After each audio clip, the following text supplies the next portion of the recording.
Hello, Pip. Hello.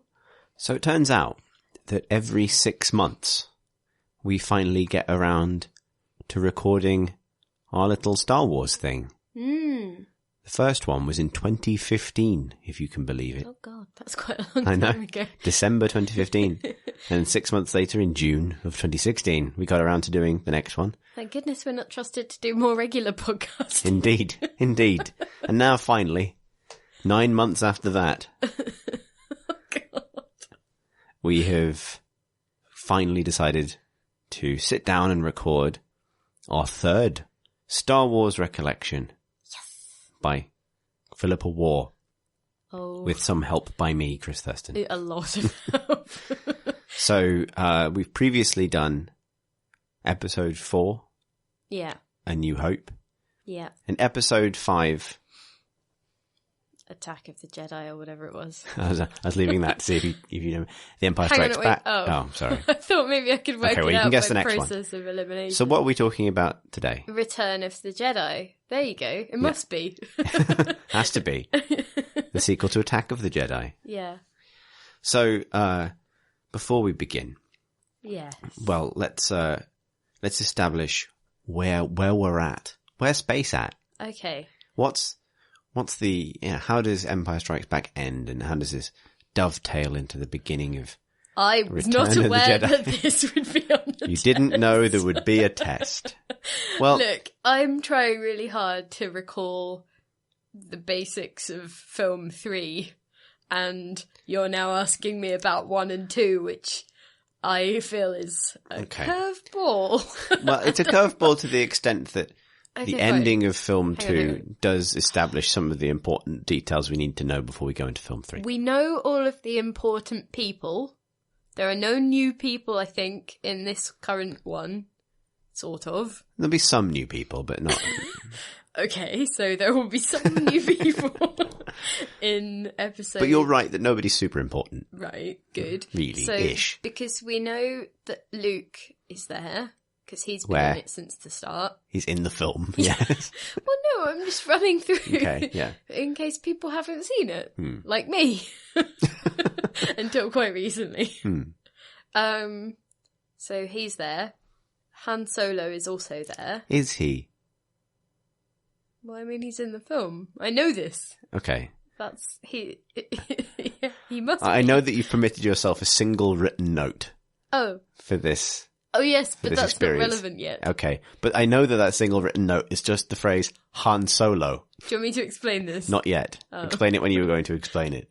But I nonetheless. Might okay. I put the notebook So, down. I mean, what I'm trying to lead us towards is, let's maybe start at the beginning. So, it's a long time ago in a galaxy far, far away. Yes. Then we have the opening crawl. Yes. What does the opening crawl establish? Because this might help. In the first film? No, in this film. Return of the Jedi, the one we're talking about now. Interesting. So. Because it establishes some of the key facts that I was trying to lead us towards. Yes, it does. I don't remember the opening crawl. I remember the first scene. Okay, well, so the opening crawl establishes that Luke, who, as you've correctly pointed out, is in the film. Yes. He's going to... He's his father. No, he's not. Is he not? No, he's not his own father. No, I mean, but he's... Darth Vader's... He's his father. Yes. Right. So when you say he's his father, what you meant was he's Darth Vader's son. No, but the he referred to Darth Vader, obviously. Obviously. I mean, it was obvious but if you said to Darth Vader knows the film. Sure. Darth Vader is also in the film. Yes. Okay, so... So is the Emperor. Yes. Who is Darth Vader's stepdad. Is he? In Jedis. What? He's adopted Darth Vader. Sure. And they go around the universe fighting things together. Not crime. They're causing crime. Space crime. Yeah. Well, we'll get to this when we get to them, shall we? Okay, fine. Because this is a complicated, structure of a film anyway, without skipping to the end. Okay, fine. So Luke has gone to... where? So, Dagobah. No. Oh. Right, fine. But he did. In Empire Strikes Back. And he also will in a bit. Wait, what are we doing here then? I thought you were doing the recap. We are doing a recap of Return of the Jedi. Wait, hang on. So, no, okay. Which one is Return of the Jedi? Is that the third film that we're talking about now? Yes, it is. So, hang on, no, let me get this right. All right, yeah, I'll let you lead. thought that we were doing the words recap at the beginning on the screen. Yes, we are. But that would only really talk about stuff that had already happened. And he has definitely already been to Dagobah. Otherwise, I wouldn't know who Yoda was. Sure, but Exactly. that is a little bit too far back for the opening crawl of Return of the Jedi. It doesn't recap the events of Empire Strikes Back. They're making a new Death Star. Yes, that is one of the paragraphs in the opening crawl. Right, Yeah. good, because that's the first scene. Is it? Yeah. Yes. Actually, it is. Yes, you're right. Thank you. Yes, no, you're right, that is. But there's another piece of information detailed in the opening crawl, Right. which is where I thought you were going when you were talking about Luke. Okay, right. So Luke is going to... Be a Jedi? Nope. He's going to place he's from. Tatooine? Yes. Why is he going to Tatooine? Well, it won't be to visit his parents. No. Or the other ones. No, he does visit his parent Aunt later in May the... and Uncle Bob. Aunt May and Uncle Bob. Yeah.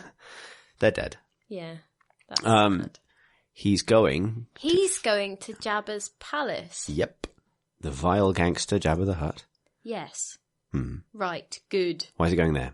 Because Jabba's got things that he wants. Like? Like Han Solo. Correct. Does he know that? Yes. Okay. How does he know that? Well, he knows that Han was indebted to Jabba the Hutt. That's established in A New Hope. And he knows that Han was given to the bounty hunter Boba Fett. Right. Who was to claim the bounty. So it's a logical guess. Okay. No, that's fine. Okay. But I didn't know whether I'd explicitly been told that because it's been a while. This is simply the opening crawl. This is the information we get. Where Luke's going and why. And that the Empire has built a new Death Star and that's bad. But he doesn't go, does he? Yes. Because otherwise why would he send C-3PO and R2-D2? Why wouldn't he go? That's really lazy. He does go though. But, I mean, he goes after. But it's part of the... let's get there after the opening scene. So the opening scene, you remember the opening scene, let's go through that. Yeah, I do. It's because Darth Vader is a bit like Kevin MacLeod at this point. In Grand Designs. Yes, because the people in charge of the Death Star, they're kind of like, the Emperor is like, oh, build me this amazing thing. And they're like, okay, fine. But then they've kind of got a bit behind because on Grand Designs, literally everything runs late. Yeah. And then Kevin MacLeod comes in and goes, oh, I don't think that the people who wanted to do this project in the first place are going to be happy about that. How do they feel about this? And then he goes off and asks how they feel about this. And in that scene, Darth Vader is doing exactly the same thing. He's like, well, I don't think the Emperor's going to be very happy about that. Maybe he'll tell you about that himself when he arrives. And then, that's a very Kevin MacLeod thing to do. What, to announce the arrival of the Space Emperor? See, you're making it sound ridiculous. But Well, I mean, I can definitely see where you're going with this. yeah. I mean, obviously, Darth Vader is there as the Emperor's enforcer to some Yes. extent, and Kevin MacLeod isn't often in Grand Designs. Well, no, As he's an more of a sort of the third-party, disinterested onlooker. Yes. Well, yeah, that's fair. I mean, yes. But, he bullies some Imperial officers a little bit. You get to see a little bit of the old Vader, Oh. Smirk, don't you? I mean, he doesn't actually smirk. Well, no, not really. But- Because he doesn't have a face. No, but he does say, the Emperor is not as forgiving as I am. He's a famous strangler. But he's not forgiving. That's the joke. Is he funny? Vader's a little bit funny. Okay. He's a little bit funny. Like, he's not, hilarious. I thought it was wry. Yes, he's rather wry. than, That's what I mean by a smirk. He's like, he's like the scary teacher that is scary. It's like the demon headmaster. He's a bit like the demon headmaster, yeah. He's like the scary teacher with a sense of humour rather than the scary teacher that'll just yell at you. Right. Does that make sense? He'll strangle you as well. Yeah, that's not allowed in Did schools. anyone get strangled in this scene that I've No. forgotten? Okay, good. It's a rare example of Vader just tightening the screws a little bit Oh, as he gets off his fabulous shuttle. okay, Hmm. good. That basically covers that. Then the where do we go? robots, Then the robots. they go to visit Jabba, Mm-hmm. and they're like, ding dong, Ding dong, motherfuckers. Well, no, they weren't very aggressive. Well, R2 probably was, but C-3PO was like, oh, no one's at home, bye, and tried to leave. And then R2 was, I don't know what he did, but anyway, they ended up inside, and they were like, hi, we've come to talk to Jabba. Yeah.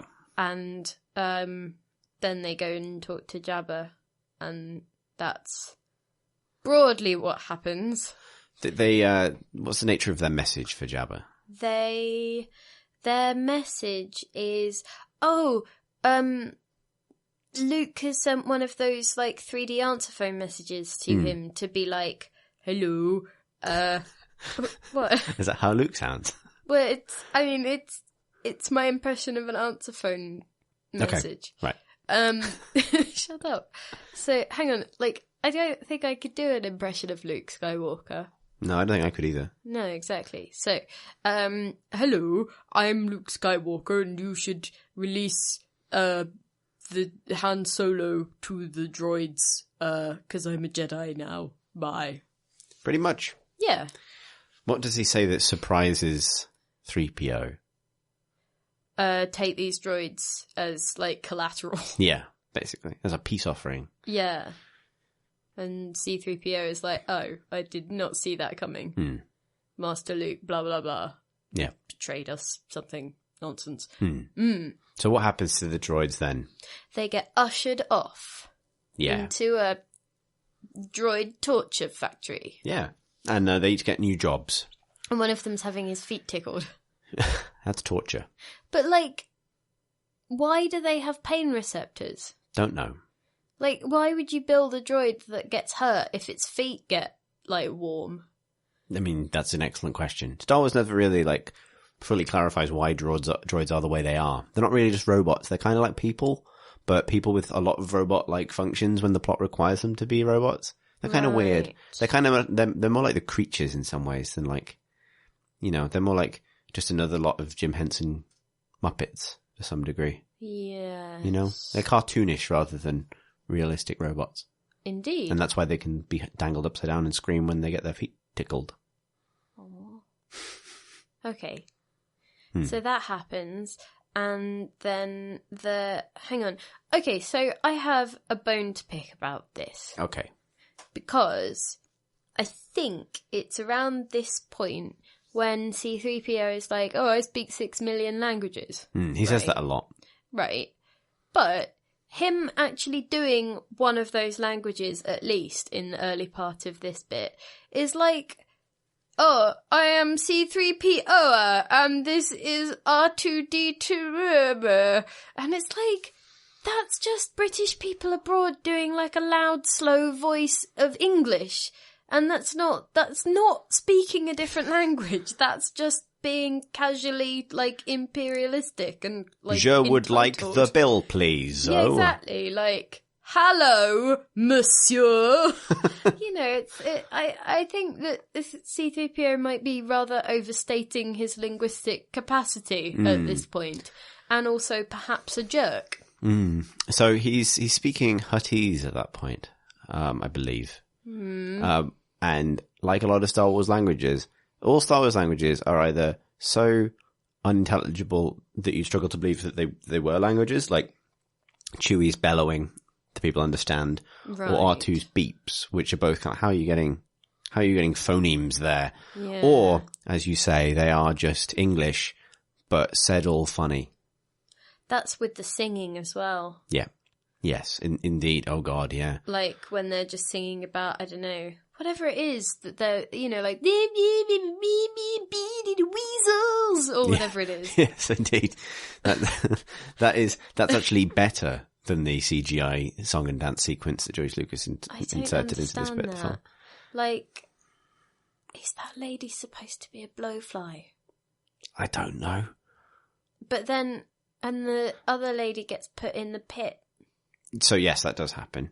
Is that before or after the torturing of the robots? It's after the torturing of the robots. So C-3PO is back in the palace chamber because he's got a new job as... He's an interpreter. Yeah, for Jabba the Hutt. Because, obviously, I mean, 6 million languages, what are you going to do? Yeah. Even though most of them are just him speaking loudly and slowly. And but, you know. and Jabba is displeased by his dancer. Why? I don't really know. It's because I didn't ever really I watched it and I don't understand that because it was just like why is she being like put through the trapdoor into the death pit? Don't know. Jabba's a bit of a dick. Let's not beat around the bush. Well, yeah, but I mean, couldn't he have just like set up a little fight club? Like, what was the point of the dancing? I mean, he likes the dancing. Well, clearly not very much. I think he could have Fight Club, but with ballet dancers. Sure. Like, that would be his bag, wouldn't it, really? Yeah. Yeah.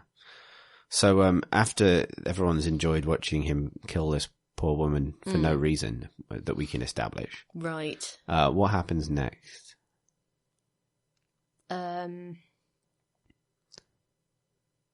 Somebody arrives in Jabba's palace with something for Jabba. Leia arrives. Yes, but do we know it's Leia? No. Because... I've just spoiled it. And she's with... She's dressed up like Boba Fett or someone. She's dressed up as the bounty hunter Bouche. Am I supposed to know this? No. Right. Good. And who's she delivering to Jabba? Luke? No. Okay, hang on. You've got a cast of basically 4 people. Chewie? Yeah. Oh. I do not remember that. So she brings Chewie in and says she wants to claim the bounty on Chewbacca. Right. And while this is happening, we do see Why is there a bounty on Chewbacca? Well, the bounty is on Han and Chewie. But they've got Han, and Chewbacca is, like, only his, like, blood friend. Isn't he? Chewbacca is the second mate on the Falcon. Yeah, but he's only there because he has, First mate. like, a debt of life to Han, isn't he? See, Well, I was listening. Yes, so he has a life debt with Han. Right. But Chewie and Han are collectively wanted by Jabba the Hutt because they screwed him over. Right. Because they were a smuggling outfit together, you know? Yeah, but he's got Han. Yeah, but he wants Chewie. But why? Because there's also a bounty on Chewie. I don't know, I'm not a space slug. Is Chewie a ne'er-do-well as well? Well, so Han owes money it was to just that Han was a bad influence. Jabba isn't tone policing the galaxy. What do you mean? Jabba is a bad influence. Right. Han simply owes Jabba money. Right. And in response to that, Jabba the Hutt put a bounty on the crew of the Millennium Falcon. But why, if they owe him money, why is he spending money? What do you mean? Well, if he's like, well, I want these people because they owe me money, why is he spending a lot of money to get them? To set is an that example. not like a sunk cost kind of? A little bit, but Jabba is. I mean, we're talking about the business sort of overheads of the Hutt gangster thing here, but right. You know, Jabba is a nefarious crime lord, right? Yes. And he funds these smugglers and so on. But then, Han ditched some cargo to escape some Imperial cruisers, didn't reimburse Jabba for the cost. So the bounty is not about recouping that money from Han necessarily. It's about setting an example for other smugglers to say, if you screw over Jabba the Hutt, you're going to get a bounty hunter sent after you. But okay, so why is Han still in one piece? Why would he not take a sledgehammer to the carbonite? Because, I mean, Jabba is you tell from his palace and the other ways he behaves, he's sort of, he's prideful and pompous and arrogant and concerned with this sort of grandiose display of his power and wealth. And he says that, he describes Han in his carbonite frame as one of his favorite decorations. Right. So that is the example, right? It's not just about murdering somebody, it's about making an example of them. I see. And so it's a good sign to any other smuggler that might think about screwing Jabba over that, look, here's the last one. He's frozen on the wall now. I see. Does that make sense? Yes. Okay. So, Leia as Bouche. Right. Delivering Chewie. Right. Great. What's happened to Bouche? I think they did a comic or something to explain what the fuck happens to Bouche. I don't know. She's just wearing particular armor. Why couldn't she just dress up as someone else? Why couldn't she dress up as someone imaginary? Why does it have to be an actual Like Bounty Hunter. I think maybe you have to show your Bounty Hunters Guild members card at the door or something. She could just... I mean... Fine. So, I mean, it's a great example of Star Wars language design is the fact that Leia communicates almost everything she communicates in the following scene by going yatta over and over and over again. I like that. She has a thermonuclear detonator or something. Close enough. The thermal detonator.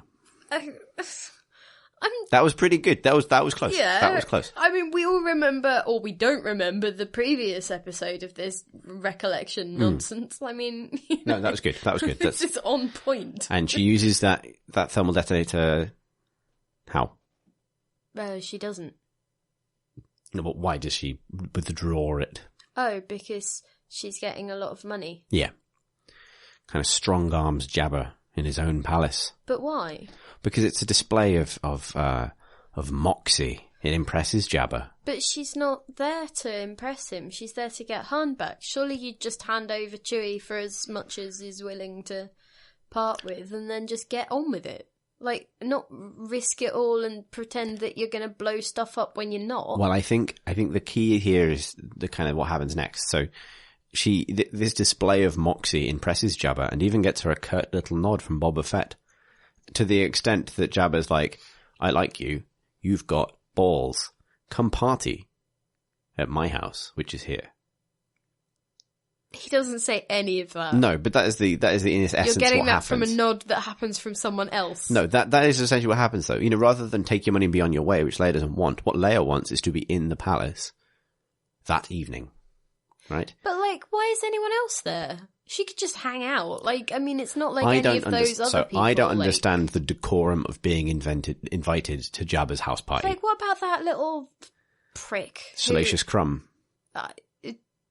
Sure. What were you going to say? Well, I was going to say Scroobius Pip, but I mean... That's a better name for him. Like, Scroobius Pip. The little, like... Yeah, he's a Kowakian monkey lizard. Well, I mean, obviously, so everyone knew that. But, I mean, like, what's he doing there? What does he bring Jabba's to mate. this? He's Jabba's, like, he laughs at Jabba's jokes. He's like the little court jester. But, I mean, like, everyone laughs at Jabba's jokes because Jabba's fucking terrifying. Yeah, that's true. But, you know, Jabba's got his little entourage. Right. But I don't necessarily know the ins and outs of how you get invited to Jabba's house party or how you get allowed to stay over at Jabba's house party rather than having to go, you know, like when it gets to kicking out time. Yeah. I don't understand this. However, Leia's display of grenade-based moxie Right. is sufficient to get her the nod. Right. Which is, you know, like, you're staying over, right? Sure. So that happens. We also see in this moment that there's another friend is hidden in the crowd, quite poorly disguised, honestly. Yes. Who is that? I know this. It's Lando Calrissian. It is. Yeah. He's there, too, also. But, like, he's sort of just standing there with something slightly over some of his face. Yes, he's not great at disguises. But, I mean, Jabba knows who he is. For this to make sense, he kind of has to not know that. But he does know who he is, doesn't he? Like, they all know who each other are. Yeah, it's because there's about 18 people in Star Wars. But they know each other. That's what happened on, like, Cloudtropolis. No, Jabba wasn't on Cloudtropolis. No, of course he wasn't. He can't leave his house. But, like, the blue man, Lando, he was... Blue? He wears blue. He does wear blue. Right. Yeah. He knows all of the smuggling. He did smuggling. He did, yeah. It's like, actually... they all know each other. It's actually... How does Jabba not know who Lando is? He's wearing a hat. Well, yeah, but this, like, why is Leia bothering with all of this voice scrambling and the thermal bombs and stuff? She could have just put a different hairband on and Jabba would have been like, who are you? Because Leia knows what the fuck she's doing and maybe is trying a little bit too hard. Right. Okay. We've got to the core of it. Yeah. All right, so let's fast forward because otherwise we're going to spend this entire podcast talking about the first half hour of this film. Sure. That evening. Right. What happens? Are we still in Jabba's place? Yes. Right. So... Whose house? Jabba's house. She tries to rescue Han. Right. She gets as far as defrosting him. Yes. But then it turns out that Jabba knew all along and is watching them, and probably because he knew all who they were. Yeah, because Lando's just wearing a hat. Like, Thanks, Lando's Lando. just wearing a hat, and Leia's got, like, someone else's library card or whatever, and it's like... And she thinks that saying yatta, yatta over and over again is... And then, and like, Han can't see anything because he's just out of the freezer, and like... And so, instead of just saying, it's Leia, shut up, she's like, someone who loves you, and takes off her, like, face, and then is like, oh, shit, there's Jabba, and Jabba's, like, grinning and laughing, and... yeah. Is what he like says. That. Yeah. And everyone sort of, like, comes out of the walls, and then, they all get arrested. Yes. Or imprisoned. Well, you know... He's probably got his own private police force. So in this conga line of characters we like showing up in Jabba's palace, who's next? The next morning. Luke. It's Luke. So, you know, it's kind of a big entrance for Luke into this film. Yeah, but I mean, he's already been in it. He's on his answer phone. What? Yes, he has done some speaking via answer phone. Yeah. But did it not strike you that he... Skyped in. Skywalkered in. Yeah. I don't know, there's no joke there. Did you, has he changed at all? Do we see a new Luke enter? I mean, he's got a new coat. He does have a new coat. And he's a bit more, like, whiffly waffly. What do you mean? Like, he's got the force in him. Yeah. He's like, ooh, making sort of, like... very confident, irritating pronouncements about things. He even force chokes one of the guards on the way in. Does he? Yeah. Oh. Yeah. I've forgotten that. Because there's something you were supposed to see in him here, which is now that he's wearing black and a cape. Yeah. And kind of enters and he's silhouetted, you're starting to see the Vader in him. Oh, okay. Because I was just sort of like, he's a bit more like Obi-Wan and a bit more kind of like, you will do this thing, and it's kind of like, is that really just what being a Jedi is? It's just sort of confidence. Yeah, look, they're all like he's centered himself. He's found his. That's not what I said. Well, he has though. He's got his Jedi mojo now. Yeah, but I mean, it's all a bit insufferable, isn't it?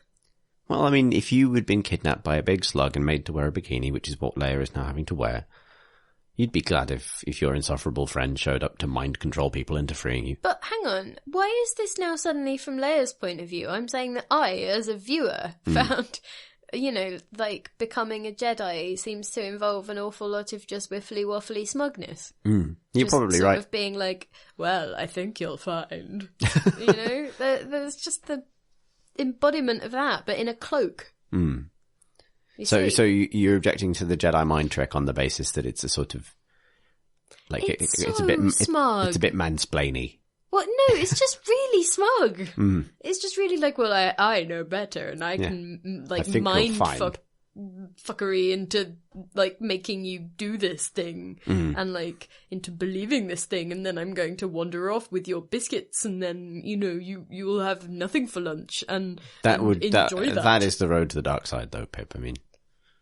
Oh. I mean, if you're just using your powers for your own personal biscuit gain, then this is why you would end up at the dark side. But, like, that's quite minor. It is minor. Yeah. It's a slippery slope, though. No, but, like, what if you stayed minor? Would you be a Jedi, or would you be a Sith? I think you'd be a... See, I think you'd either be a shit Jedi or a shit Sith. I can't really, like... Well, no, because there's only allowed to be two. You can only be, like... There's only two Siths at any one time, right? Yeah, master and an apprentice. Right. And then, so... You'd be like that apprentice that gets voted off in the first week. Oh.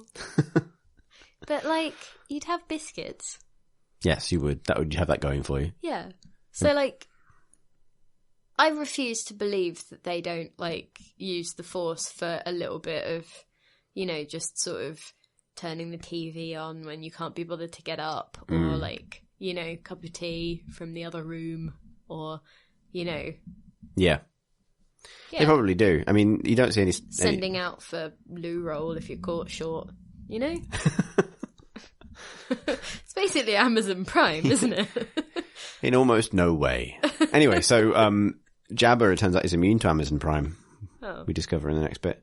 Is he? Yeah, because Luke does his whole, mansplain thing on Bib Fortuna. Right. Who Who's is that? He's Jabba's major domo. Like a mafia second in command. Oh, okay.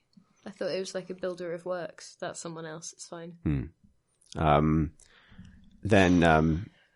But those tricks do not work on mighty Jabba. Right.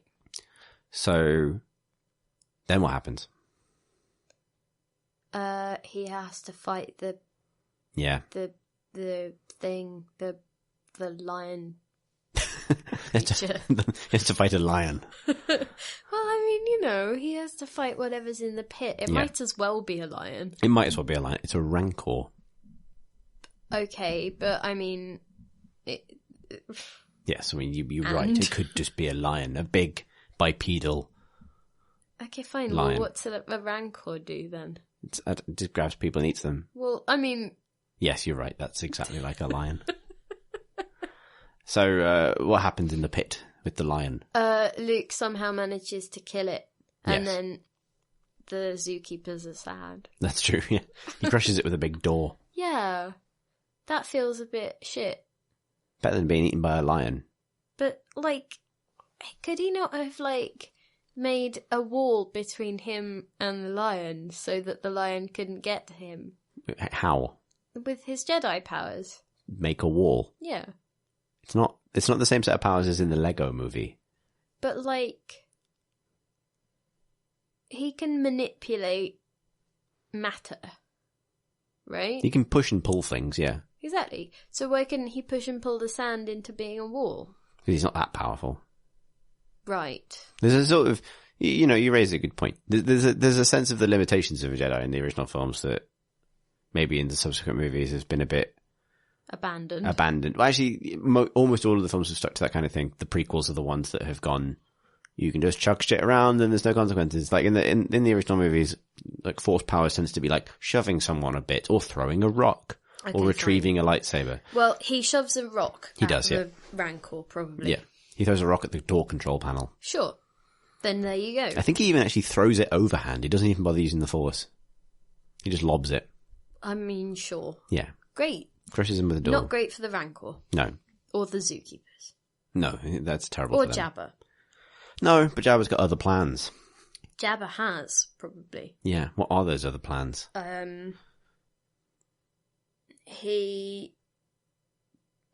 He's going to put everyone in a tummy. Yes. In the desert. Yes. The desert tummy. Well, I mean, that is what's happening. That is exactly. No, you're completely right. There's no judgment there. Right, That's 100% correct. What is the desert tummy called? Hang on. I want to say Snorlax, but it isn't. No. Because that's a Pokemon. It is a Pokemon. Hang on. I can do this. Sarlacc. Sarlacc, yep. Sarlacc. The Sarlacc. There you go. Which is located in the Great Pit of Carcoon. I mean, sure. It is. Just Fine. is. Great. So how do they get there? They go on hover bikes and a dinosaur. I was almost with you on hover bikes. Almost, although I think you might be transplanting something from later in the film. But dinosaur? Might be thinking of a different film. Do they do that in Stargate? No. Interesting. There's some riding around on a dinosaur in Revenge of the Sith. But we don't talk about the prequels. I'm not sure I've seen that. Have I? Probably. Is that the one where Zelda... I mean... Zelda. The other one, the little one. With the ears. Yoda? Yeah. Yeah. He's bouncing Zelda. around with his sword. Yeah, that happens in two Like- films. With the guy... With the purple guy. The purple lightsaber? Yes. That's Samuel L. Jackson. Yes. And he is fighting in an arena. That's episode 2. Right, okay, fine. There's, as far as I know, no dinosaur riding in episode 2. Anyway, they don't get to the Sarlacc on a dinosaur. No, that doesn't happen to anybody. Fine. Then they don't. No, they don't. But does it matter? Only to the extent of setting up what the fuck is going on. I mean, but surely what's going on is that they're going to the Sarlacc. Yes, but they get there in Jabba's sail barge. This is what I was getting around to. Does that matter? Yes, because Why does it matter? Because half the things that are about to happen on or in Jabba's barge. Anywhere. It could have been a yacht. It could have been like a bungalow. Like, does it matter? It would. It could have been like his summer house. It could have been a veranda. It could have been a fucking like gallery on a. But I mean, Roman castle. One of the few things that's truly incompatible with what's about to happen, though, is a dinosaur. So it might have been worth... Because you can't redirect the gun on the back of a dinosaur to shoot at the deck of a dinosaur. Why? A good point. I have no answer for. Right, so I didn't mean a dinosaur, I meant a big dinosaur-like creature. And so if you have, like, you know how people used to have those really big, like, decks on the top of mammoths or whatever? Yes. Like... Okay, sure. Like, let's just say that's what happens. I thought that it was just he was on top of one of them. And, like, so maybe they just had some massive creatures and he was, like, in a little house that was built on top of, like, an Apatosaurus or something. Right. And then was, like, that would be a sensible way to get across a desert. Yeah, okay. Fine. I agree.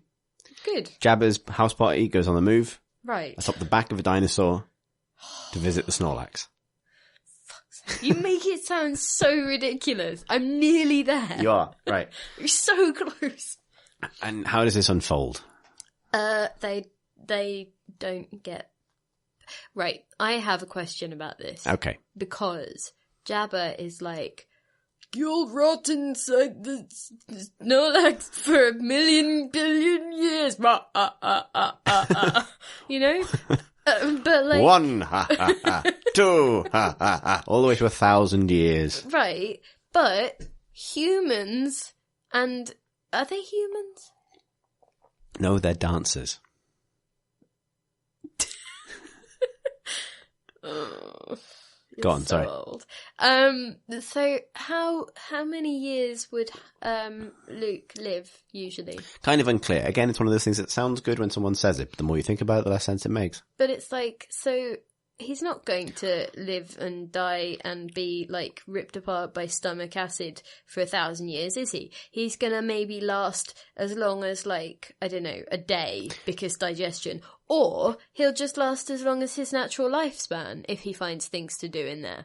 So there's a suggestion that the Sarlacc pit would artificially prolong your life somehow in order to digest you slowly while Well, you're then still why alive. isn't a Sarlacc being mined out for beauty regimes? Surely. No one found this use for it. Like, but, I mean, if it's got the ability to stop the aging process... I didn't say stop aging. I said stop you from dying. Yeah, but still, like, if it's got the secret of immortality, like, why would you not get in there? Because you're going to be digested painfully. No, right. So you would, like, I don't know... Treat it like a spa treatment. You go in there for a bit, come back out again. No, because that would be ridiculous. But you would, like, harvest one of them, wouldn't you? You'd take it back to your, like, spa conglomerate homeworld or whatever it is that they have in Star Naboo. Wars. That was a Star Wars joke that... Never mind, let's go move on. And then, like, you would study it and you would, like, have people, like, monitoring its enzymes and things, figuring out the thing that makes everybody last 1,000,000 billion years longer, and then you'd sell it for lots and lots of cash. Intergalactic credits or whatever the hell they use in this thing. Intergalactic credits. Oh, is it really? Yeah. Oh, for God's sake. Tokens. Sure, no, that's a perfectly good idea. Science is one of those other weird things about Star Wars where it doesn't seem to really happen. It's because they got lazy. They got Jedis. Yeah. And they got used to, like, being like, oh, could you just fix my car or whatever? And the Jedis would be like, oh, sure. You know? That's probably what happened. Otherwise, they would have had to develop more science. Yes. So let's run through what happens, because we've almost been talking about the Jabba's palace sequence in Return of the Jedi for longer than this sequence actually lasts. Oh. So let's what happens next? How does this proceed? Oh, just they don't want to get in, and no one like no trying to put a cat in the bath. Trying to get a cat in the box to go to the vet, I'll tell you that. But, so, like, and while they're trying to, like, prise its paws off the side, it figures out how to use a gun. That is a perfect explanation for what happens next. Yeah. And then Leia strangles Jabba with the chains of her own imprisonment. Yep. Which is quite satisfying. But, like, yeah. Yeah, that's more or less it. See? Han kills Boba Fett by accident. By accident? Yeah, he doesn't know what Boba Fett is, and he goes, Boba Fett, where? And he swings around, breaks Boba Fett's jetpack. Boba Fett crashes into the side of Jabba's sail barge and falls in the Sarlacc. Oh, well, he can report back about the aging process. Yeah, indeed, in 1,000 years. Is that why there's millions of him? No, that was his dad. Oh. Well, he is a clone of Jango Fett. Okay. Let's not talk about the prequels. It doesn't make any sense. There's millions of Jangos under one roof.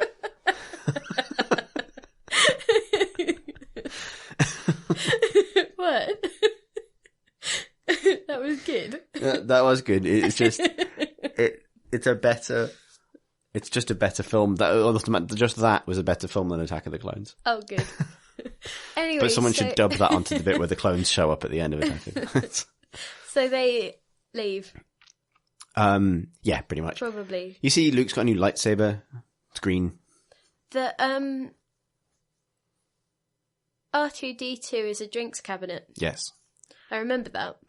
That's it, though. R2-D2 was also hiding Luke's lightsaber. That was the other thing he was doing. Because he shoots it into the air and Luke catches it and it's cool.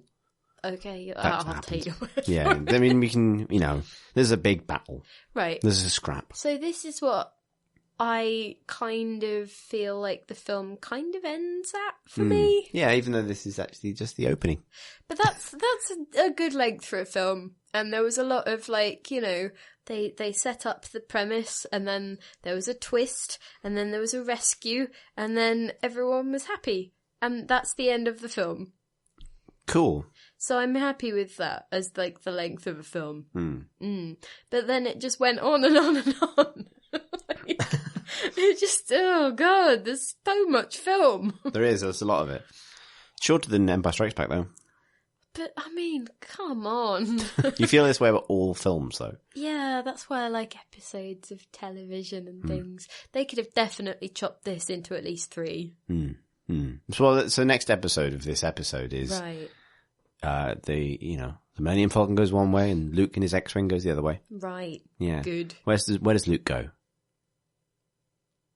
Dagobah? Yep. Oh. To see... Yoda? Yep. Zelda. Yeah. Yoda. I said Yoda this time. Yes. And he's the only one that's there. Yeah. So what's up? What's happening? What? Well, hang on. What, you want me to talk about Yoda or you want me to talk about why they're breaking up or you Luke goes to Dagobah to break up with Yoda. No, Yoda is dying. Yeah. Which is sad. It is sad. Okay. Forever sleep, is what he says. And he's he doesn't want to talk about things, so he pretends to be asleep. Dies. And then he dies. Yes. Yeah. What is the key information that Luke gets out of Yoda here? What your feelings, you know it to be true. No, that's what Vader says to him at the end of Empire Strikes Back. Then why do I remember it in that voice? Because you remember everything in that voice. Unless that is your Darth Vader voice, which is amazing. Hang on. Let me think about this. The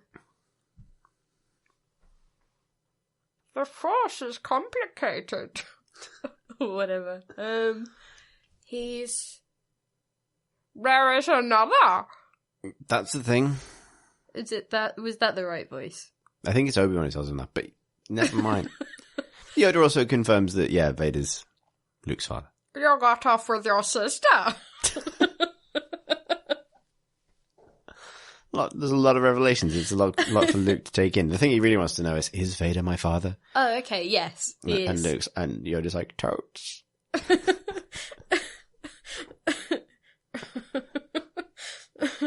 Okay. Ovs. Totes my goats. He rolls over in his little bed with his tiny blanket. Yeah. No, I mean, well, hang on. Yeah.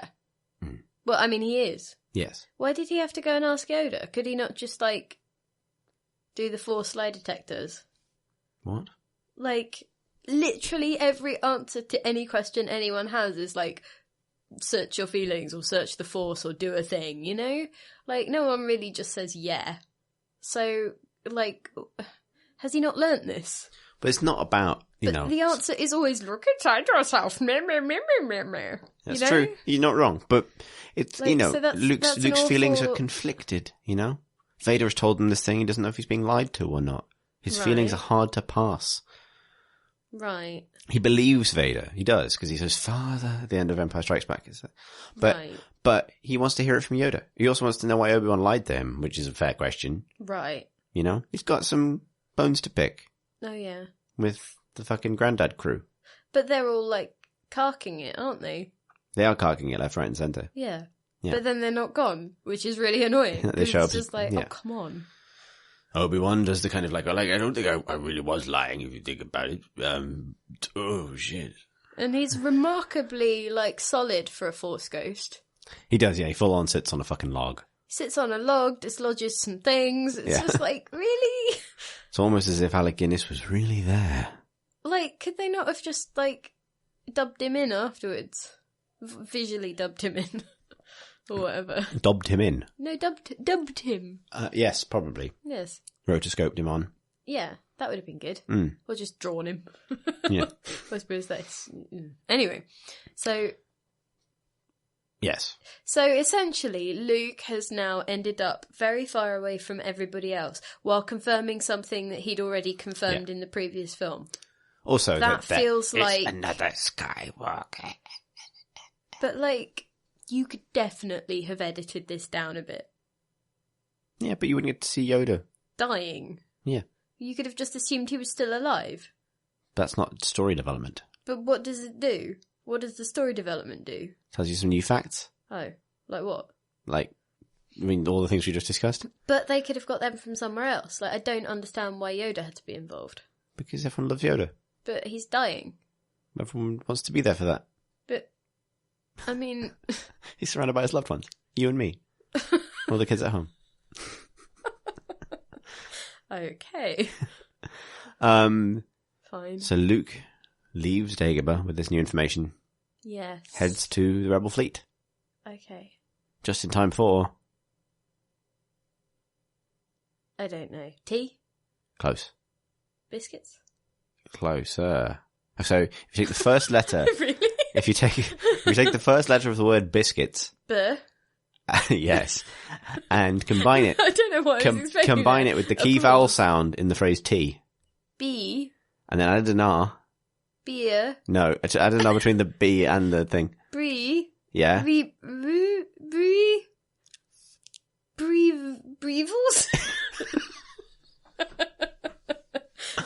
Breakfast?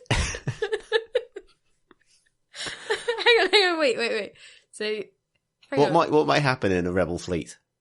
Brie. That doesn't sound right.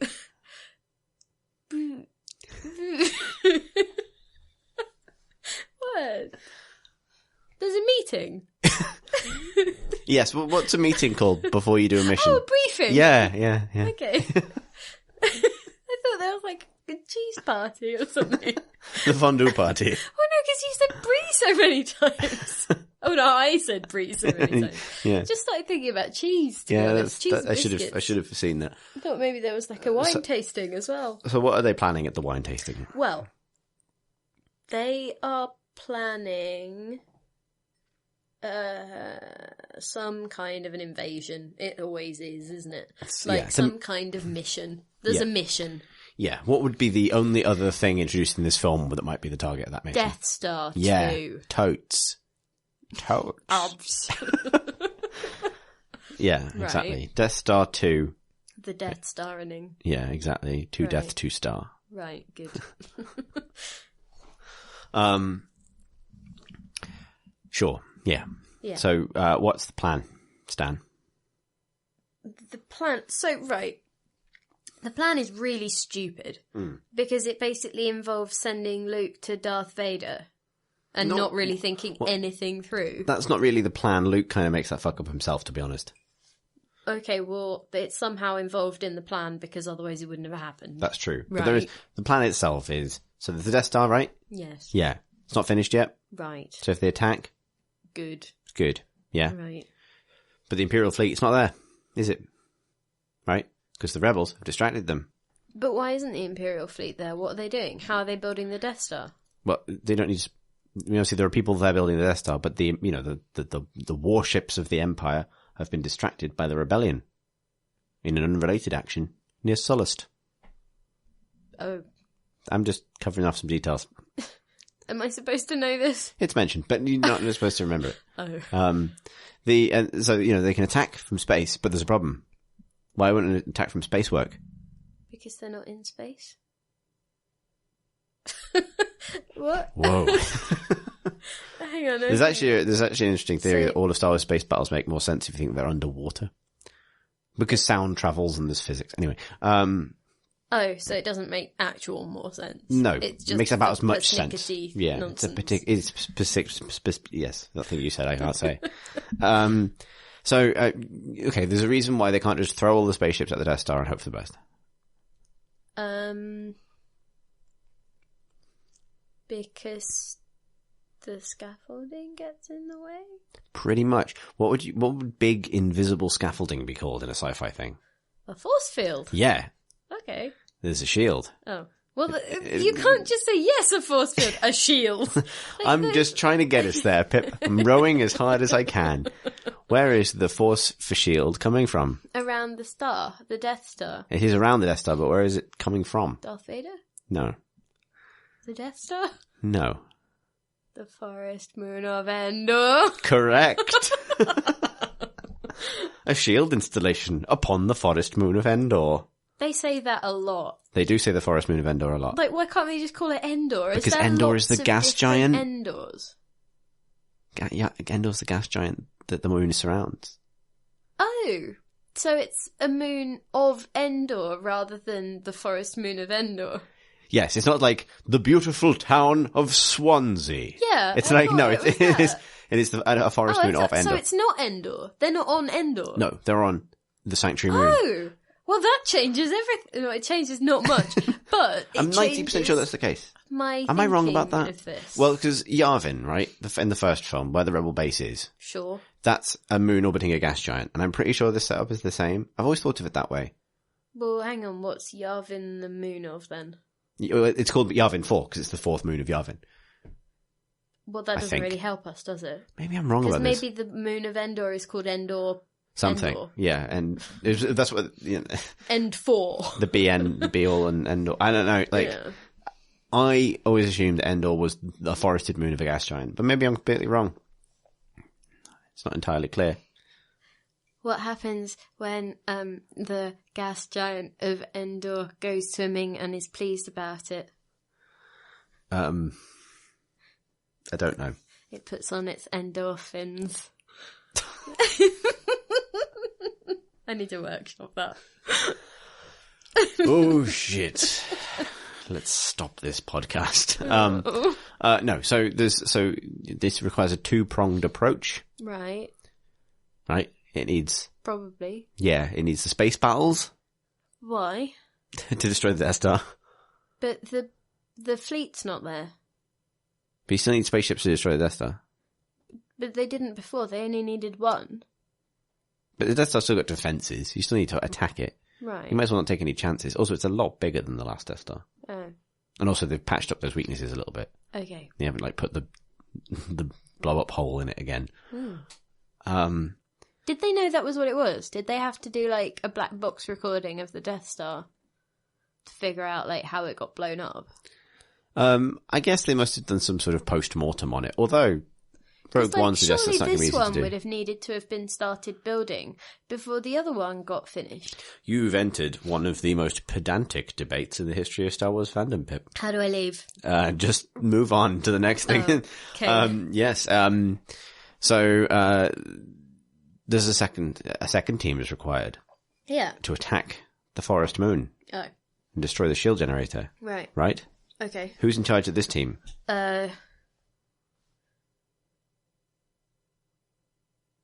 You might want to consult your notes. Han Solo. Yeah. That's my only note. Indeed. You can periodically use that. Whereas the space battle, in addition to the rebel fleet, will be coordinated by... Leia? That's a backwards L. L. L.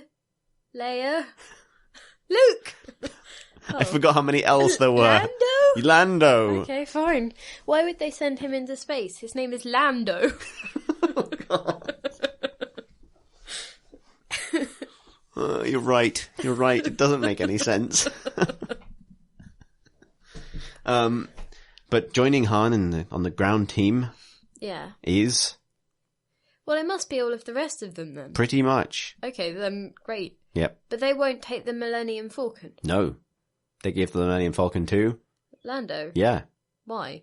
Just as a kind of like, she's the fastest ship in the fleet. You deserve this. Love you, buddy. But isn't she like a hunk of junk?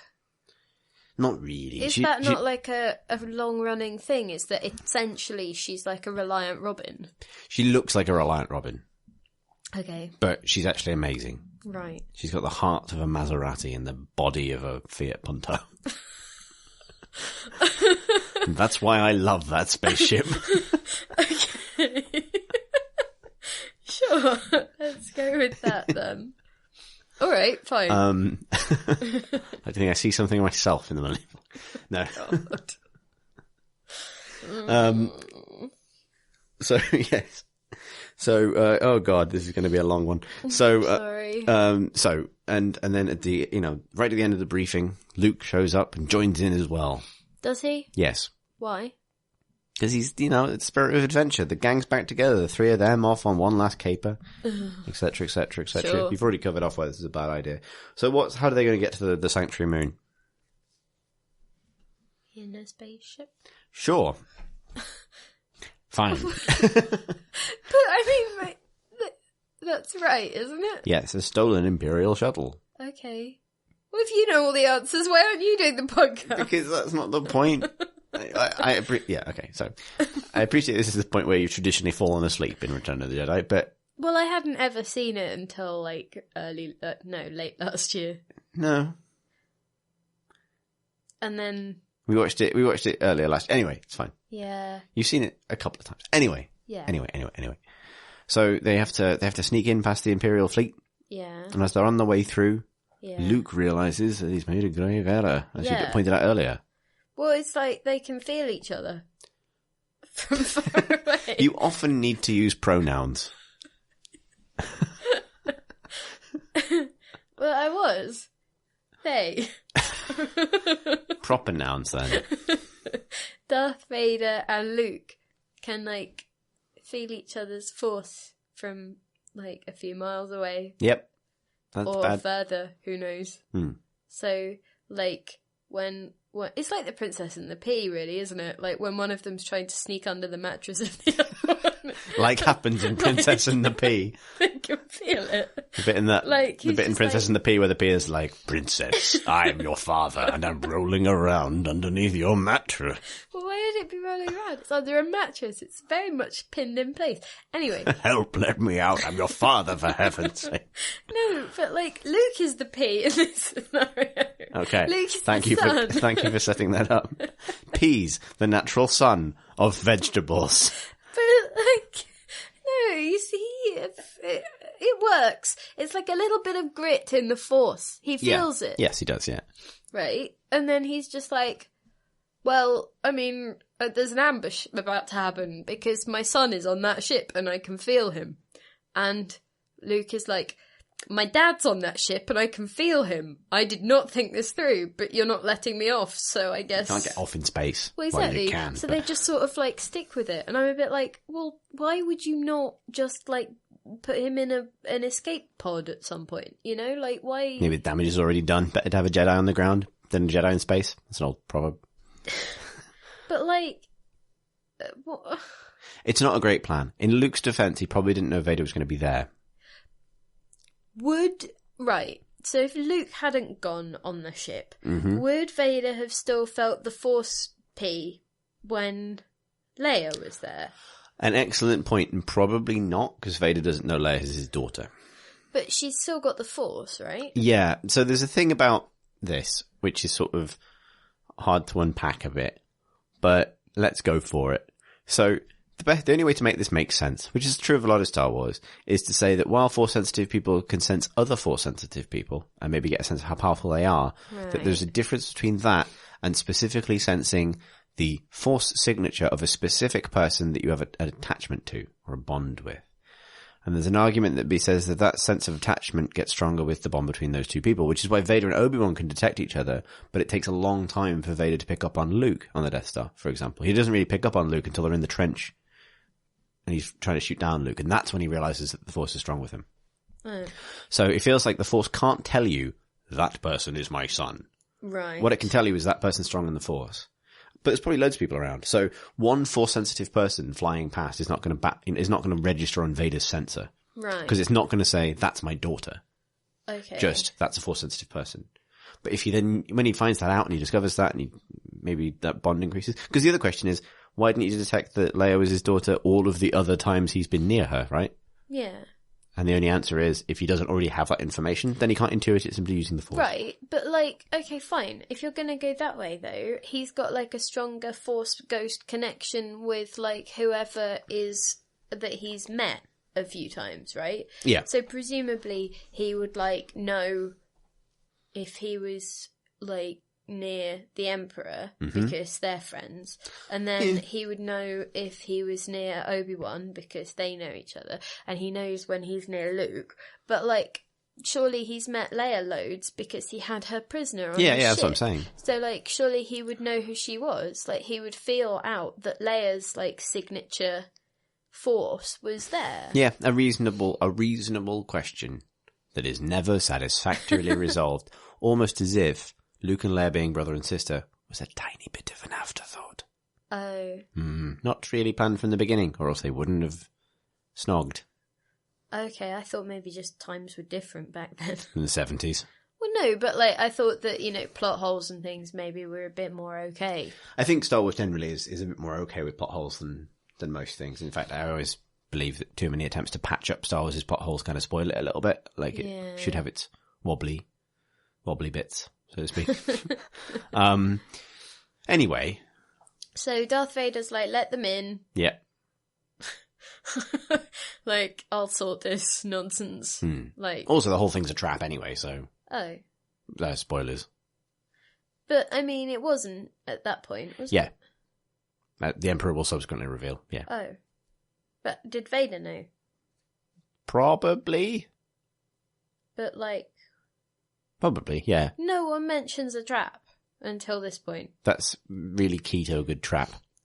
Also a good plot twist. No, but, we are the audience. We are exempt from, because we're not falling into the trap, are we? Well, we are, our perspective is always with the rebels in some way. So, we find out it's a trap when they do, pretty much. Okay, fine. Anyway, well, so they let Vader lets his people family go. in. Yeah. He opens the door. Yeah. They arrive. Yes. There's some business, some planetary business. There's a fight. Yeah. There's always a fight. There's a bike chase. Fine. I just figure we needn't sum up the bike chase. No. What happened? The key thing that happens during the bike chase, though, is Leia gets separated from Han and Luke. Right. What happens to Leia? She finds teddy bears. Yes. Angry ones. Yes. Cross little teddy bears. Yeah. But she makes friends with them. Right. Yeah? Sure. Okay. What happens to Han? Well, kind of. She's just a lot bigger than them. And they don't eat her yet. For reasons. Probably best known to themselves. Well, she kind of just disappears off with one of them, right? Well, yeah, but they're about to eat the other ones. So the others also get captured by the Ewoks. Yes. Just to avoid skipping over that detail. What's the only reason they aren't murdered? Because, for goodness sake, yeah. So C-3PO is I'm a deity here for some reason. It's because he's a big gold man. Yeah, but, Who cares? They do, clearly. But why? Because they've not seen a gold man before. But they haven't seen R2-D2 either. They've seen a bin before. But have they seen Leia before? I mean, I guess they're specifically impressed by a gold man. But, I mean, just, okay, sure. Look, Fine. I don't make the rules. I don't determine which things Ewoks are impressed by. Fine. To be fair to them, their planet is crawling in stormtroopers. They've seen people, but not gold people. But they've also seen people in costumes, which is essentially what C-3PO is. He's a droid. But How dare you suggest that's a man in a costume? He's a person in a costume. So I feel like if they are okay with, like, humanoid metal people, then I don't get why they're that bowled over by C-3PO. Pure lust for gold. Do we? I don't know. I'm trying to explain it, Pip. Okay. We just have to go with the fact that for some reason... Anyway, C-3PO is like, oh, my programming means that I can't impersonate God. And then he pretty much instantly backs down on that one and impersonates God for a fair while. Well, Luke helps. Yeah, but I mean... Luke encourages him in this. Well, yeah. But it's in his interests, isn't it? Otherwise he's going to get eaten. That's true. But why can't he just use his mind powers to, like, change the Ewoks' mind about everything? A good question. Like, why is it just like, oh, I'm just going to levitate some things? Because why solve a problem with mind fucking some teddy bears when you can lift a chair with your mind? Jedis are really annoying. There's a double standard there. You risk creating a cargo cult around your idiot robot friend. Yeah.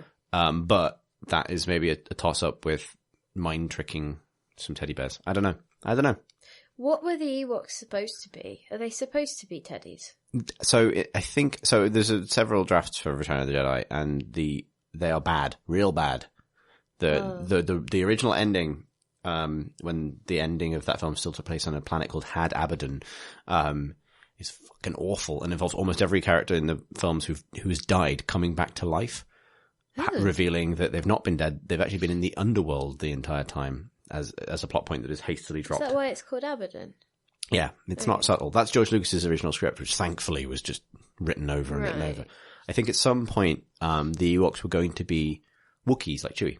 Right. There was going to be Chewie's people, which was originally kind of then dropped into as a thing in Revenge of the Sith on Kashyyyk, which is his homeworld. But I don't know why the change. I think at this point, Star Wars was a bit more conscious of the need to sell toys. Oh, okay. This is really the first film where the merchandising, they are actual teddies. They're saleable toy units. I'll tell you that. You know what I mean? But they look scary. Yeah, but cute. No. A little bit cute. No. Really? Yeah. Not even a little bit? Would you want to go to bed with an Ewok? I mean... That's a very different question. No, but you know what I mean? Like, would you want to cuddle up to an Ewok? Would you want your child cuddled up to an Ewok? No, but they're kid-friendly characters. No! They're not like... They're terrifying. They're actually terrifying. Are they scarier than Chewie? Yes! Okay. Are you not serious? I think there's something kind of morbid about them, yes, but I don't think... They have, like... One of them has a death mask. Yeah. But, you know, it was the 80s. It was the 80s. Every kid had a death mask. But you didn't put them on your teddies. I don't know. I don't know. Are the Ewoks problematic? A bit. I feel like there's a touch of racism there. Like, or at least, like... It's not the most sophisticated portrayal of a primitive people. No. However, the extent to which it gets away with it is partly because they are explicitly like aliens and, you know, and there's it's not great. It manages to be less racist than most Indiana Jones films that go in a similar direction. Okay. Only by virtue of happening in space. Right. If you know what I mean. Yes. With people or in underwater. costume. Yeah, exactly. And it's actually, you know, unfortunately, it was this particular detail of like, let's have an indigenous people that are portrayed in an enormously simplistic way, is one of the main details that George would then run with in the prequels and invent more and more indigenous people that each more offensive than the last. So weirdly, it was a journey that began here God. in 1982. He should have stuck with the underworld. Yes, he should have done. Well, no, anyway, so I suppose the underworld isn't very marketable.